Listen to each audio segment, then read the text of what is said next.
Doamnelor, domnilor, bine v-am găsit! Sunt Mariana Roller. Aici emisiunea Maluri de Nistru, femei cu idei. Egalitatea de gen este în primul rând un drept fundamental. Fiecare femeie are dreptul la o viață demnă și liberă. Are dreptul de a-și valorifica potențialul fără constrângeri, precum și dreptul la șanse egale în orice domeniu de activitate. Cât de important este aportul femeilor în sferele sociale-economice, dar și politice din țara noastră, vorbim astăzi împreună cu invitatele noastre, și anume doamna Veronica Lupu, juristă, avocată pentru drepturile femeilor, bine ați venit la noi, și doamna Elena Stepanova, scriitoare, jurnalistă, organizația Medici za Ecologiu, orașul Tiraspol. Cu doamna Elena vom lua legătura de la distanță. Doamna Elena, vă salutăm de aici, din platoul Canal Regional. Mult stimate doamne, vă mulțumesc că ați acceptat invitația noastră. Și doamna Lupu, aș vrea să încep cu dumneavoastră. Cât de important este astăzi totuși să atingem acea egalitate de gen atât de stringentă pentru standardele internaționale? Ați spus o problemă destul de vastă. Exact la această întrebare ar fi trebuit să discutăm zile și ore în șir. Însă este o întrebare foarte valoroasă și foarte importantă pentru societatea întreagă și în special pentru femei. Se depun eforturi considerabile pentru ca femeile să reușească să atingă acel minim, puțin spus, de egalitate, necătând la faptul că deja pe domeniul politic noi avem o cotă care începe de la 40%. Începe și poate continua la maxim, poate continua și până la cote pozitiv discriminatorii.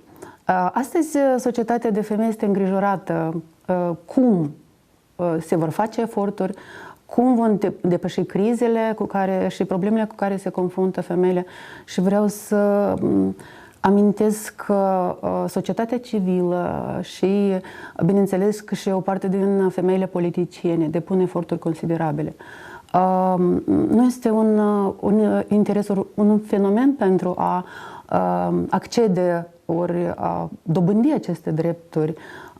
Este un proces de lungă durată în Republica Moldova, care, de fapt, cu toate eforturile depuse, totuși este încă suficient de greu de realizat. Însă, mă repet, societatea civilă, o parte bună dintre femei, membre ale societății civile, depun eforturi considerabile.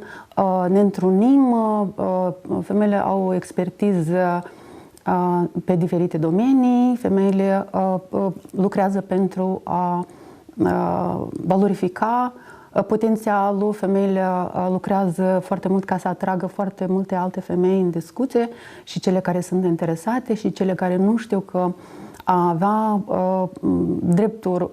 avea acest drept realizat este o oportunitate de care trebuie să beneficiem. Sunteți vicepreședinta platformei pentru egalitate de gen și, cum ați zis, colaborați cu diferite organizații din țară, atât din dreapta Nistrului cât și din stânga Nistrului. Doamna Stepanova, iată, aici aș vrea să vă întreb, cum am zis, sunteți partea organizației Medici za Ecologiu.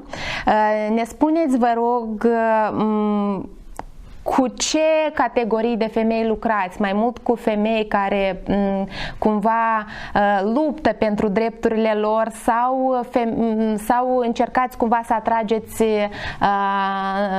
și în cadrul organizației, dar să lucrați și cu femei care cumva nu își cunosc încă drepturile și are loc așa, în colaborarea dumneavoastră are loc așa o campanie de informare până la urmă?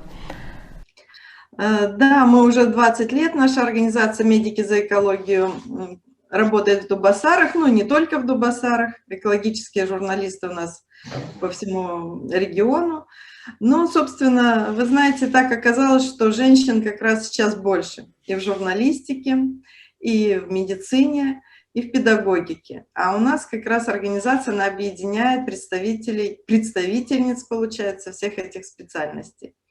Ну и, естественно, самое главное, что мы хотим, чтобы узнали женщины и вообще все население, не только города и района, но и вокруг, и рядом, это право на здоровую окружающую среду и право на свое здоровье. Вот об этом мы информируем наших читателей, участников наших мероприятий, пользователей интернета и так далее. Ну, мы взаимодействуем с такой организацией «Взаимодействие», которая в Тирасполе. Она работает по проблемам насилия в семье, по трафику людей. Мы работаем с организацией «Резонанс», которая тоже в этом направлении действует. Ну и даже в последнее время мы работаем с организацией, которая против пыток. Казалось бы, ну, медицина и пытки, но и там есть аспект медицинский, потому что пытки, к сожалению, применяются в закрытых учреждениях, психоневрологических домах. Вот как-то так. Spuneți-mi, vă rog, atunci, iată, puțin despre organizația în care faceți parte. De ce se numește Medici za Ecologiu? Și de ce colaborați anume și luptați pentru această egalitate de gen? Медики за экологию называется так потому, что в 2000 году эта организация была создана на базе, не на базе, но ее учредителями в основной своей массе стали санитарные врачи.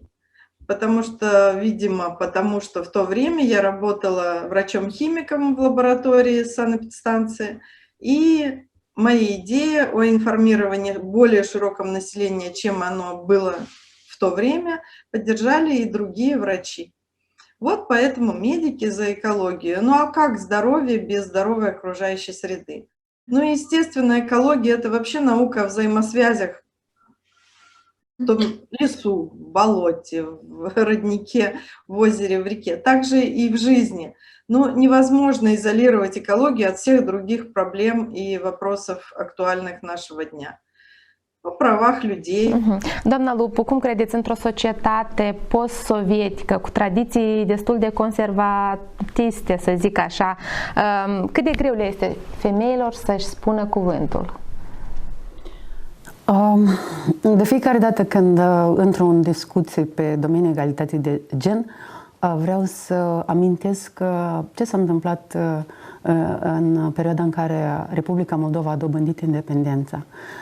Noi cunoaștem că întreprinderi mari, uzine, fabrici și acele colhozuri, unde era implicate foarte multe femei, pe alocuri erau și sunt domenii feminizate, toate aceste femei au rămas în afara vizibilității instituțiilor statului. Nimeni nu s-a mai întrebat cum, unde pleacă aceste femei și cum se descurcă.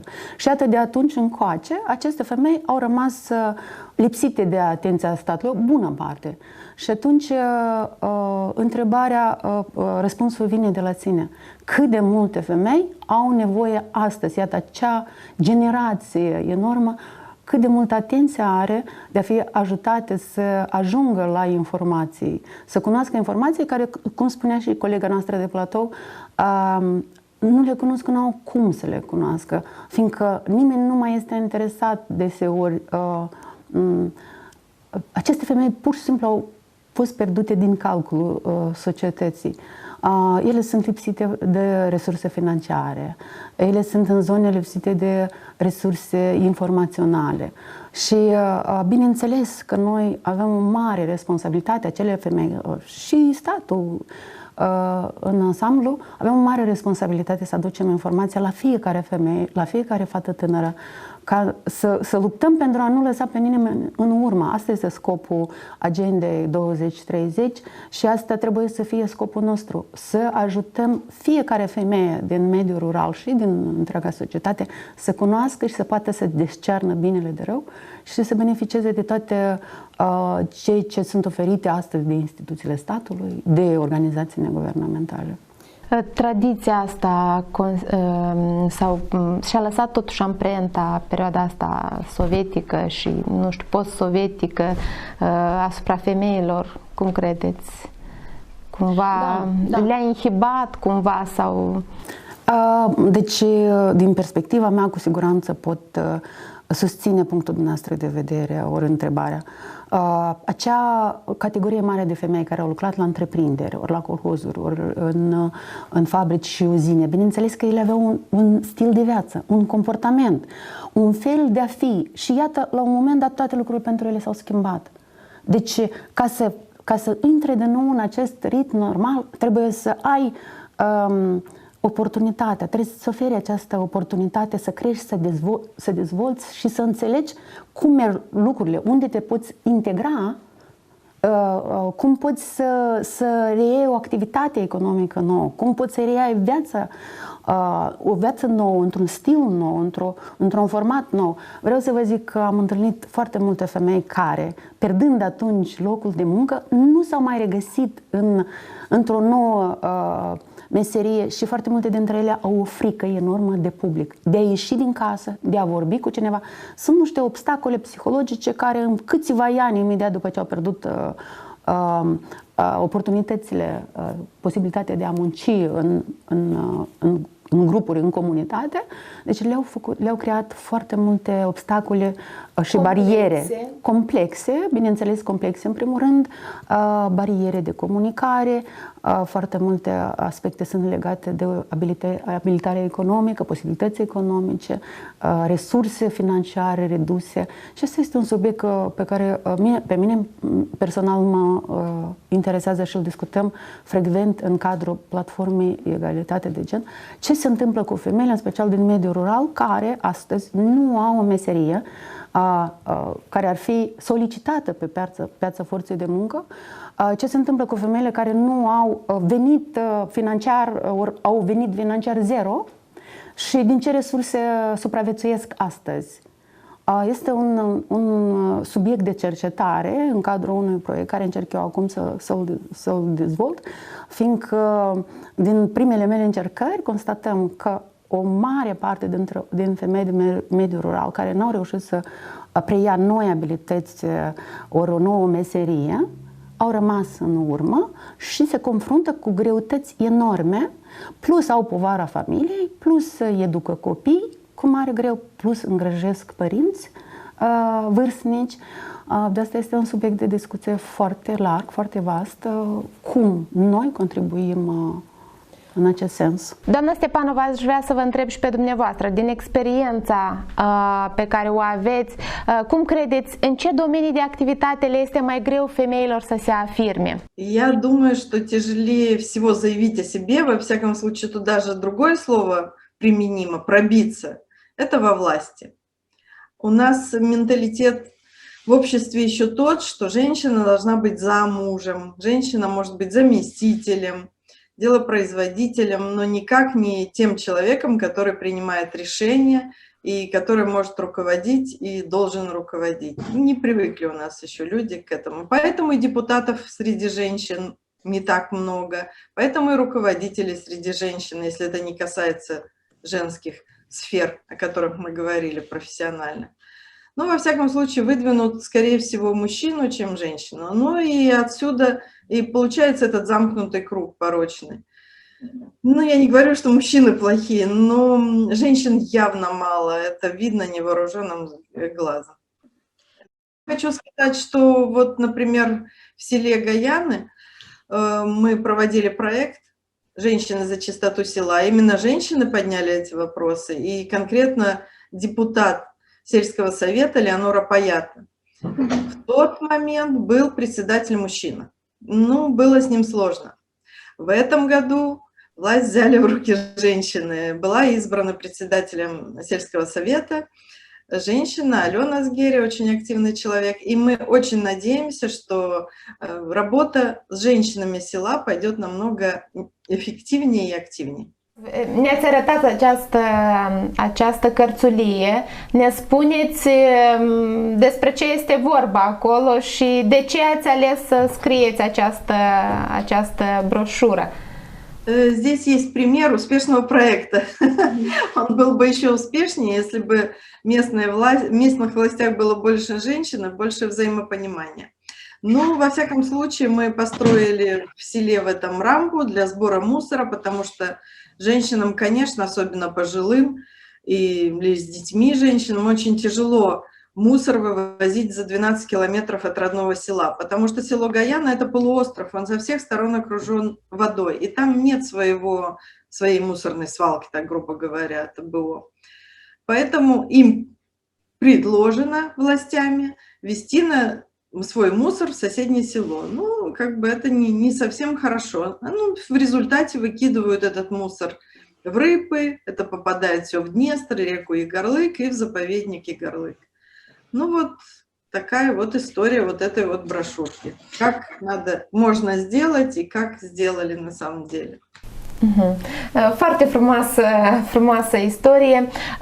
Acum să știți că în cadrul emisiunilor Maluri de Nistru, femei cu idei, aducem exemple de doamne care își asumă cumva anumite responsabilități în comunitățile din care fac parte. Astăzi să cunoaștem o doamnă de la sudul Moldovei care și-a asumat cumva și a luat pe umerii săi responsabilitatea de a dezvolta domeniul culturii. O să urmărim un reportaj despre doamna despre care vorbesc și după asta revenim la discuții.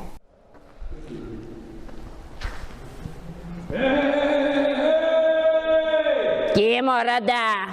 Kim geldi benim daçına? Ne sana lazım benim daçında? Ne lazım sana sorarım ha?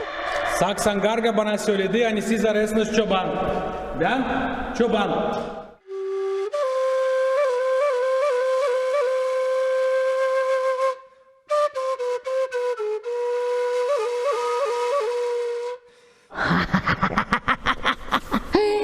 Çoban mı?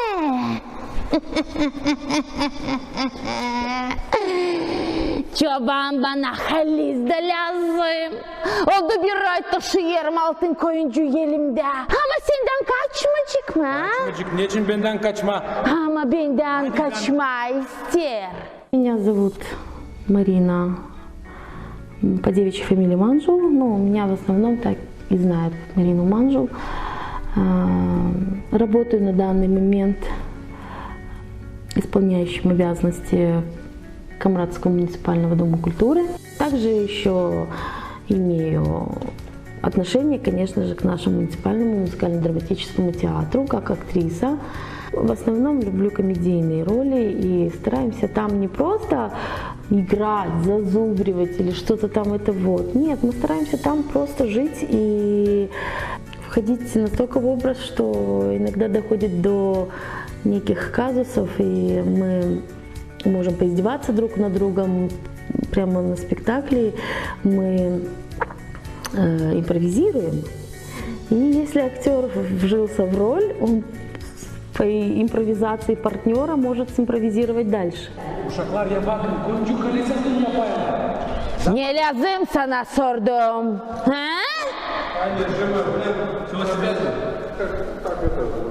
Doyurmadın ha? Bak çoban, da tut aklında, şamata yapma, diyor yapacağım sana. Сегодня вы у нас побывали на репетиции новой постановки, которая называется «Золотая овечка» на гагаузском языке. Мы играем вместе с Мариной Анатольевной Манжул. С ней всегда очень интересно играть, так как она более взрослый актер, более опытный, поэтому всегда чему-нибудь учусь у нее. Ну и вообще, когда с ней играешь, это всегда интересно и всегда неожиданность, потому что каждый раз по-разному, поэтому реакция у нее сегодня может быть одна, завтра совсем другая. И она часто еще и слова меняет местами, поэтому всегда реакция намного живее получается. Мы с Мариной заканчивали один и тот же университет, это наш Камрадский государственный университет, правда, она закончила чуть раньше, чем я. Познакомились мы где-то, наверное, в 2004 году, когда я пришел работать в наш театр. Могу сказать только положительно. Сегодня это одна из самых талантливых актрис в Гагаузии. Можно сказать, да и не только в Гагаузии. Сегодня она прима нашего театра, сыграла очень много ролей разноплановых, от Снегурочки, можно так сказать, до Бабы Яги. роли всегда получались у нее яркие, интересные, запоминающиеся. Вообще связать себя с искусством, с творчеством, с культурой, с театром – это очень интересно, занимательно и одновременно, конечно же, и сложно. Конечно, многим кажется, что это где-то легко, и многие зачастую спрашивают: у вас такая работа, у вас такая интересная жизнь, вам так весело, так интересно. Но они не задумываются о закулисной работе, о том, как это делается, что нужно сделать для того, чтобы выдать в итоге хороший продукт.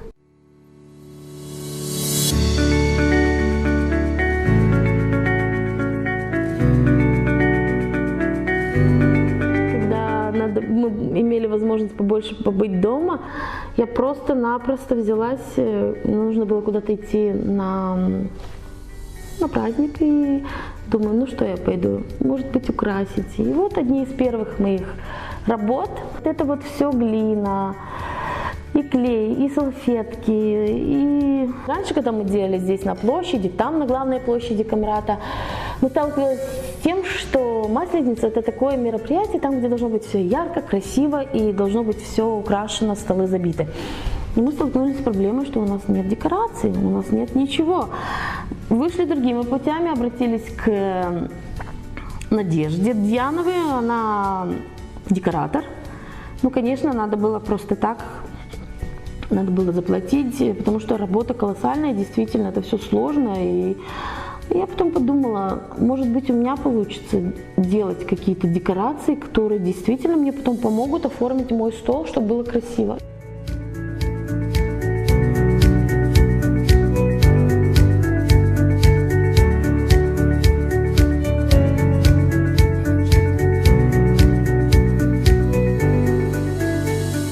Наша семья, мы творческие, скажем так, творческая семья. У меня брат Виталий, художник, поэт, композитор.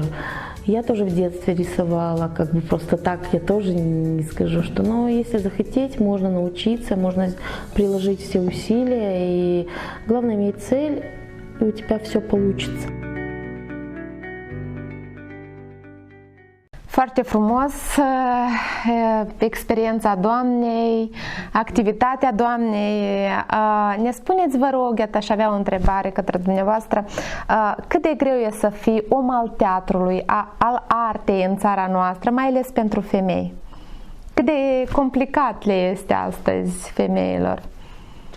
Mulțumesc pentru întrebare. Cum credeți? Fiind avocată și mai ales că aveți experiență, puțin din câte cunoaștem. Da, am avut o perioadă de câțiva ani din perspectiva juridică a lucrurilor de activitate într-un teatru și bineînțeles că și aici, în acest domeniu, sunt foarte multe femei.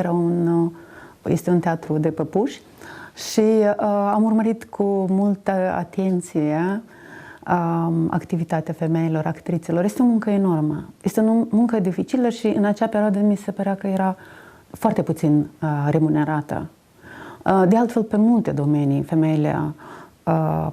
munca femeilor este subapreciată și bineînțeles că și ultimele rapoarte statistice în plan european arată că diferența de remunerare pentru aceeași muncă, pentru același timp, este în medie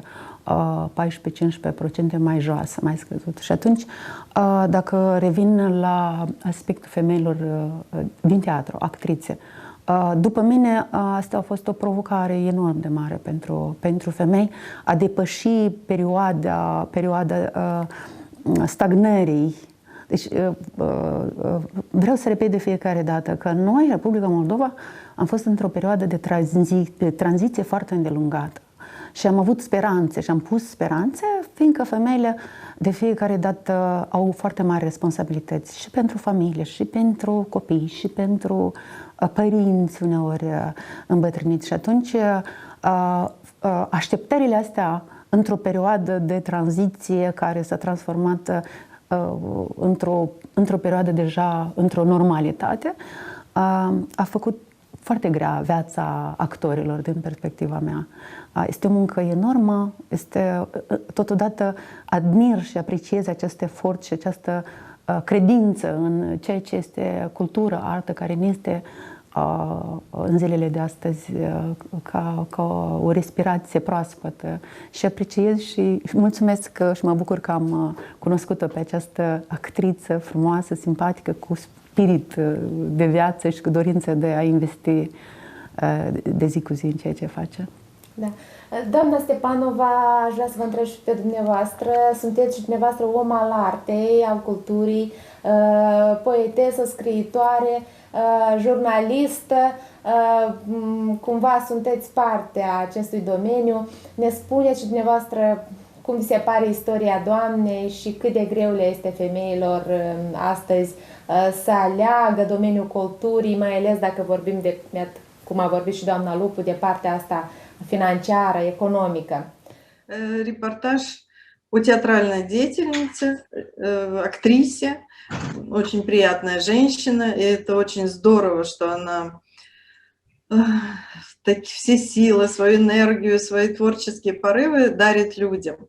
Ну вот, возвращаются ли подарки обратно? То есть, как относятся у нас в обществе к творческим людям? Ну, где-то кто-то с удовольствием, особенно если это касается театра, кто-то с недоумением, почему не телевизор или кино. Ну, во всяком случае, это проблемы живого общения, которого сейчас не хватает. Почему-то мне кажется, что люди потянутся и в театры, и на концерты после вот такого вынужденного перерыва.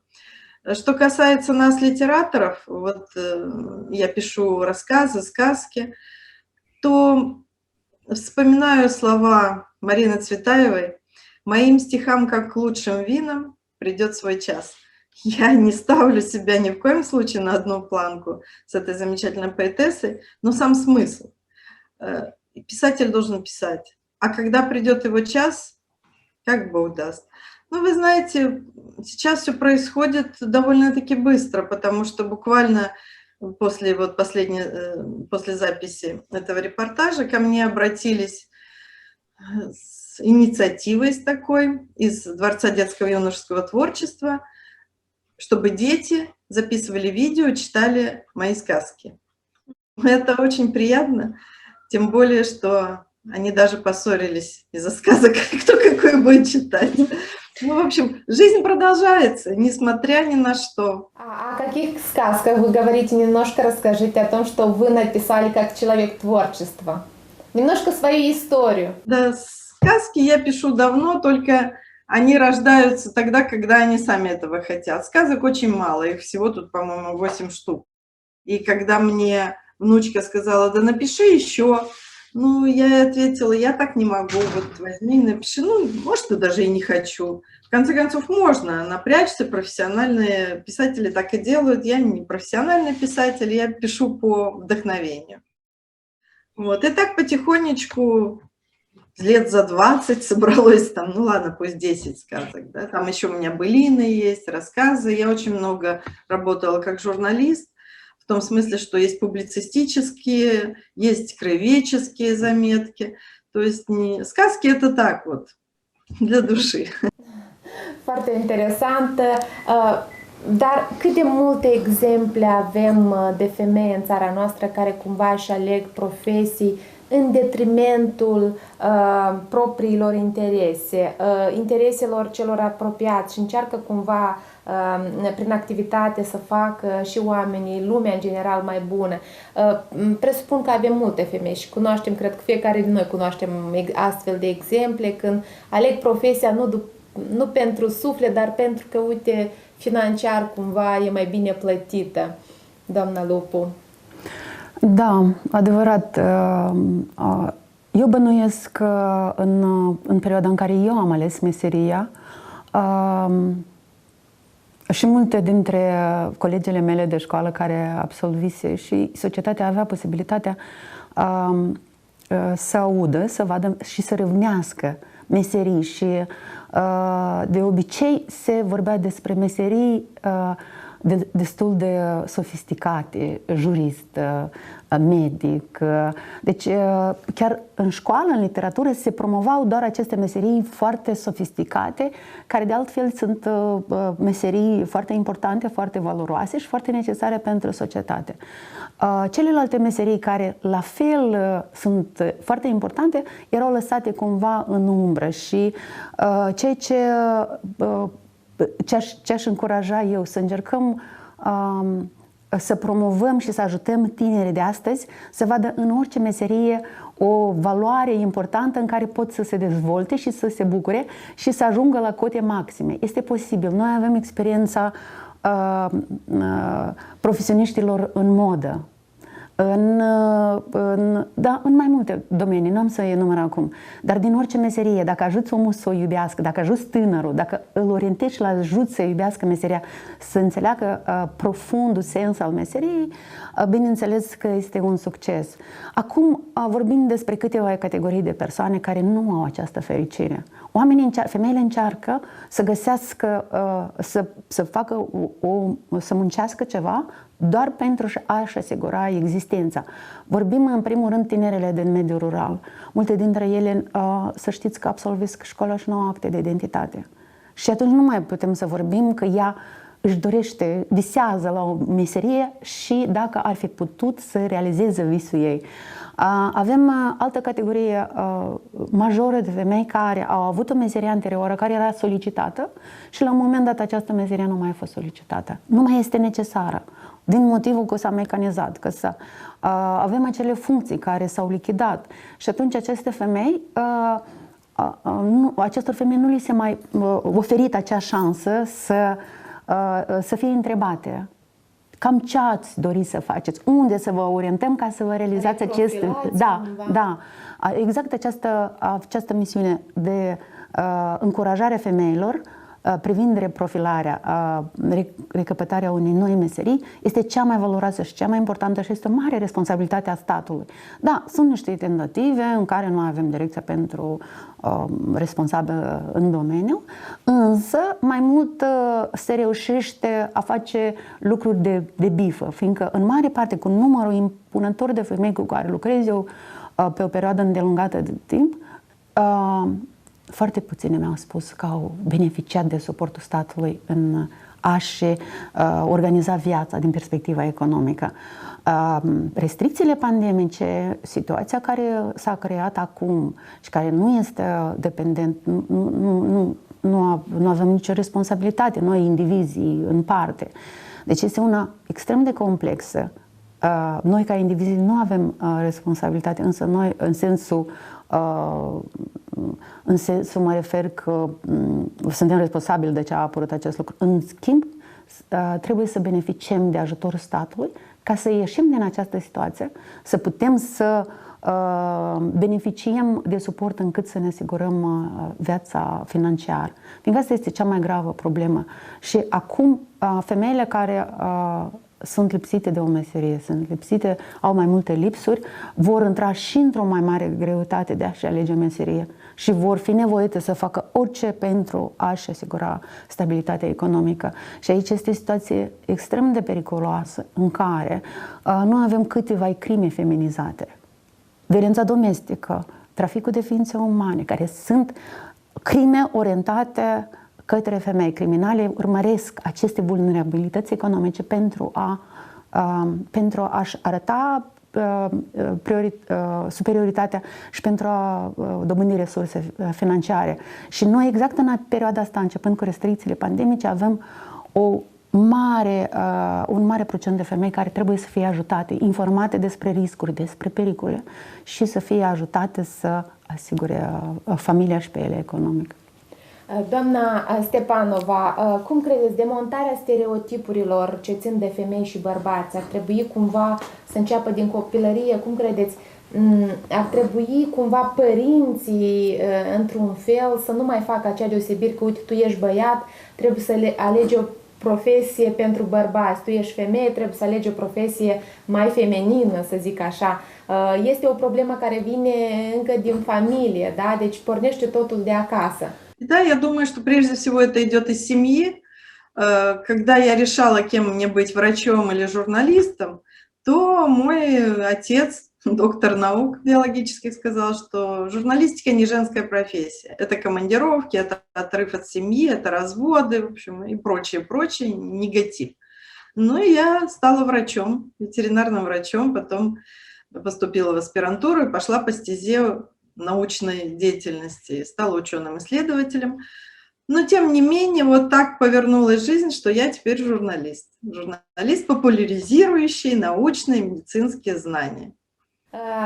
Dacă am vorbit despre, să zic așa, prioritățile la nivel local și nevoile specifice ale femeilor, ele cumva nu sunt cunoscute și de puține ori ajung pe masa subiectelor abordate de către autorități.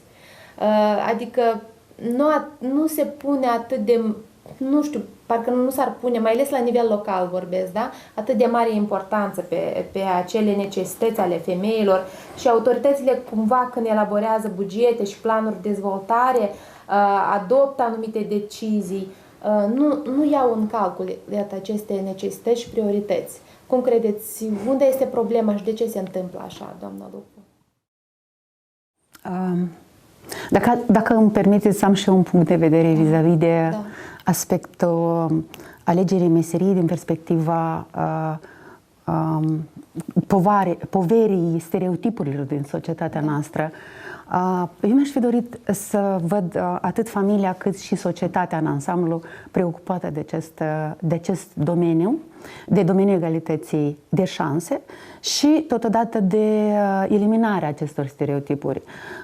Vedeți cum se întâmplă? Noi avem societăți, noi avem familii deja care s-au dezvoltat și trăiesc cu aceste stereotipuri greu de detronat. Plus că noi avem familia ca o celulă îngustă și avem societatea ca o celulă largă, la fel o familie. Și atunci, ceea ce după mine este foarte important, statul trebuie să dezvolte și să se plaseze pe agenda politică aspectele egalității de gen, cu eliminarea tuturor stereotipurilor pe toate dimensiunile și să încurajeze și să emită politici de respectarea egalității de gen din grădiniță. Deseori noi vorbim despre familie care ar fi trebuit să poarte răspundere pentru anumite aspecte. Acolo unde se naște un copil, acolo unde crește un copil care este dintr-o generație nouă. În schimb, 4 membri ai familiei sunt dintr-o generație veche, care nu au avut oportunitate să înțeleagă ce înseamnă povara unei alegeri meseriei din perspectiva stereotipurilor. Deci noi aici, statul, instituțiile statului, instituțiile de educație, din grădiniță trebuie să venim să ajutăm copiii să aibă, poate să meargă cu acea experiență chiar și în familie. Acum, la întrebarea dumneavoastră cât este de dificil și câte probleme, ce povară poartă femeile, în special din mediul rural, ce povară economică și cum instituțiile statului reușesc să cunoască și să pună pe agenda politică aceste subiecte. Este un aspect foarte simplu. Deci când vorbim la elaborarea politicilor, femeile nu lipsesc. Și revenim la acea sintagmă din popor, că unde eram când, Doamne, când s-a împărțit norocul. Exact acest lucru spunem acum când noi vorbim despre drepturi, dar noi nu participăm la elaborarea acestor drepturi.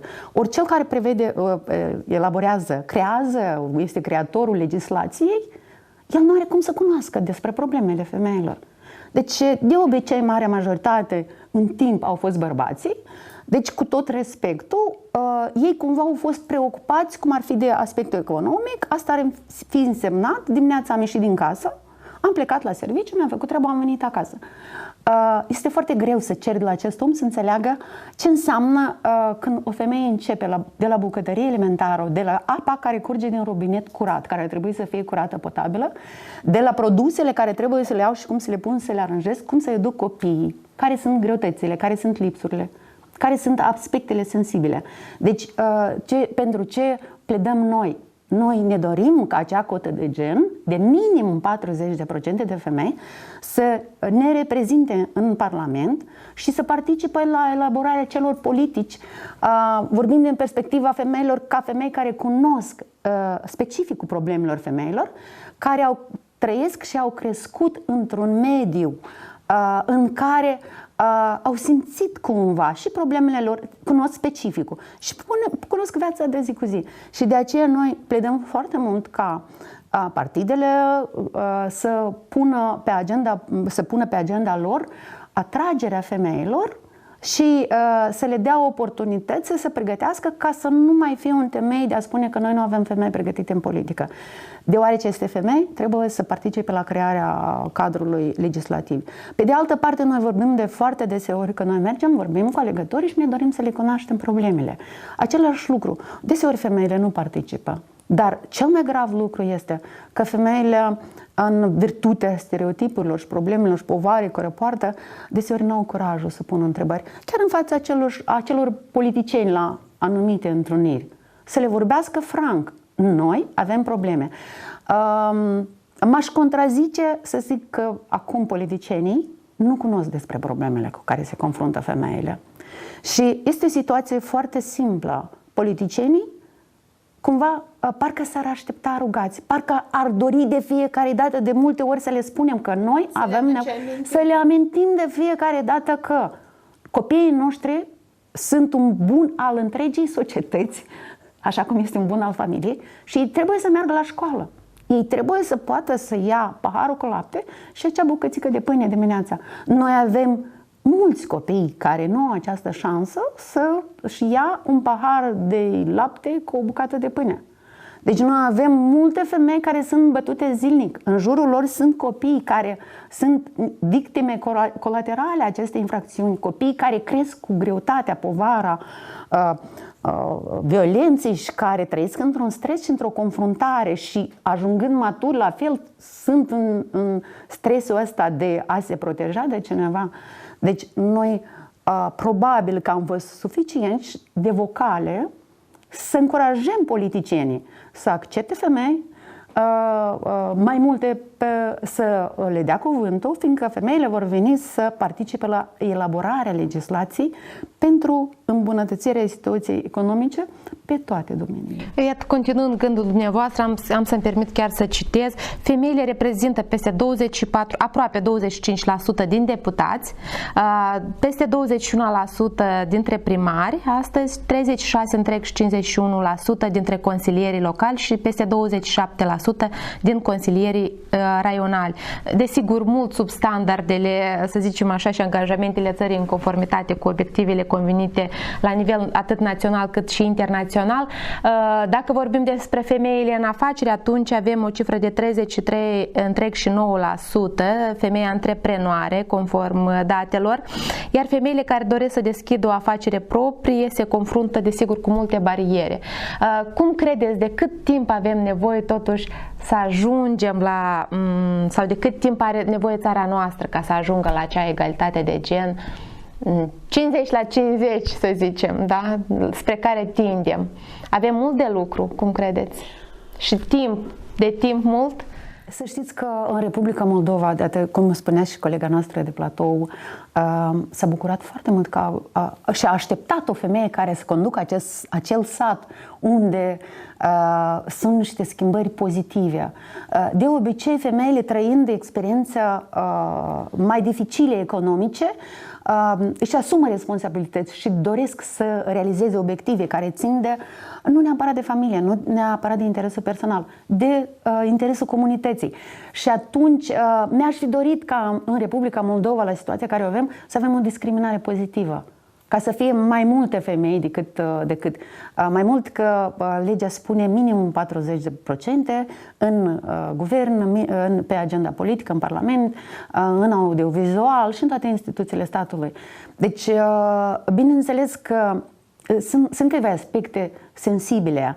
Ca să poți să ajungi acolo unde ți-ai propus, să ajungi să faci lucrurile frumoase și bune, așa cum ți-ai propus, este vorba de oportunități și este vorba de drepturi. Deci ar părea că noi toți ne naștem cu drepturi, la un moment dat drepturile noastre se îngustează. cineva încearcă să ne lingusteze stereotipuri, probleme, familii, lipsuri economice și așa mai departe. Și de aceea eu cred că astăzi femeile nu trebuie văzute ca inamici. Femeile trebuie atrase, convinse să devină parte componentă a societății. Motivate. Motivate, știți, vorbeam recent cu un grup de doamne care îmi spuneau, știți cât de mare este suferința când vrem să mergem la lucru și nu putem? Și numărul acestor femei în perioada de pandemie s-a lărgit. Noi cunoaștem. Și atunci am putea să vorbim foarte mult despre motivația de a încuraja femeile să meargă să facă o meserie care le place. Fiindcă foarte multe și-ar fi dorit să aibă acea meserie, dar nu au curajul să pornească pe această cale. Cu toate că este simplu doar dacă susții cumva aceste femei. Și aspectul dezvoltării mediului de afaceri feminin este o creștere pozitivă în Republica Moldova acum, doar că avem nevoie să permitem, nu este necesar foarte des să ajutăm, este nevoie să permitem prin cadrul juridic, prin oportunități, prin posibilități, prin încurajare, prin iată, acea permisiune a societății ca femeile să se dezvolte așa cum văd ele. Și cum s-a demonstrat în timp că femeile reușesc și vor reuși în continuare să muncească în beneficiul societății. Doamna Stepanova, aceeași întrebare și pentru dumneavoastră. Cum credeți, de cât timp avem nevoie, are nevoie țara noastră pentru a evolua la acest capitol, pentru a ajunge la acea egalitate de gen spre care tindem? Я не могу, конечно, да, я журналист, но я не ясновидящий, да? Я не могу сказать, сколько времени понадобится. Но ведь если вспомнить... Вот я вижу только препоны, может быть, во властных структурах. В общем-то, во всем остальном, ну да, в коммерческих там говорят, все-таки платят женщинам меньше, чем мужчинам. Ну а если, например, ты врач, и твой коллега врач, почему женщинам платят меньше? Я не знаю, я с этим не сталкивалась. В советское время я работала и врачом, и научным сотрудником. И что у меня зарплата была, что у мужа одинаковая. Вот. Ну и поэтому я думаю, что сохранились еще те достижения равноправия. И сейчас еще новые веяния. И в конце концов, я думаю, эта ситуация выправится. И женщин у нас больше, чем мужчин. Так что, если с точки зрения природы говорить, то куда мы денемся, равноправие, я думаю, восстановится. La sfârșit de emisiune am vrea să le dați un sfat femeilor care încă mai cred că pentru că sunt femei nu vor ajunge acolo unde își doresc. Doamna Stepanova. Мой совет такой. Всегда спрашивайте себя, счастлива ли я? И, соответственно, анализируйте. Если счастлива, ну и тут и анализировать нечего. А если несчастлива, то почему? Должна быть гармония. Чтобы с любовью идти на работу, на любимую, чтобы с любовью идти к любимому мужу, к любимым детям, к любимым родителям. То есть во главе всего любовь и гармония. Mulțumim, doamna Lupu, cu ce sfat ați veni către femeile care ne urmăresc? De altfel, asta este activitatea noastră de zi cu zi, să încurajăm femeile. Unul dintre primele noastre mesaje este ca femeile să creadă în ele. Femeile să cunoască că istoria și experiența și practica altor femei care au reușit este deja un model foarte bun care poate fi urmat. Femeile pot cere ajutorul. Femeile trebuie să participe. Vă încurajez să participați mai mult, să cunoașteți mai mult, să cereți ajutorul și să comunicați cu femeile care au reușit. Asta mi-aș fi dorit eu și asta facem noi de zi cu zi. Venim să invităm femeile să stăm împreună, să discutăm despre existența problemelor și să găsim soluții și să încurajăm de altfel statul să ne audă și aspectele majore ale problemelor cu care se confruntă femeile să fie plasate pe agenda politică și discutate, susținute financiar, încât femeile să poată să reușească. Repet, pentru mine este un aspect important ca femeile să se regăsească fiecare cu un loc de muncă și cu un confort că pot fi parte a dezvoltării proceselor economice în Republica Moldova. Mulțumim tare mult pentru participare, vă mai așteptăm la noi. Doamnelor și domnilor, mulțumim pentru atenție. Nu uitați, un om informat este un om protejat. Toate bune să aveți! La revedere!